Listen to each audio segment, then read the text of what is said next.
હા પ્રજાપતિઓ કદાચ આવા હળી મળીને મારામાં રહેશો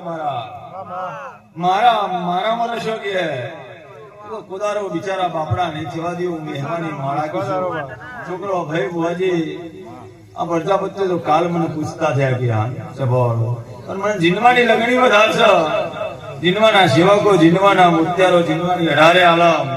મારી ધજાન નમવા વાળું સભાવાળો પણ જેનારો વખો પડી ગયો પ્રજાપતિઓ વખમાંથી પાણી માર્યું નહીં મારી પોકાર કરેલા નાગજીના મોડે રસોડી હું જડવામાં પડી ગયો સભાવાળો જાજો ટાઈમ થયો નહીં આ દહવરમાં રાવ રચાઈ બેહી જઈશું સભાવાળો એવા મારા દેવીના ભગવાન કહેશે કે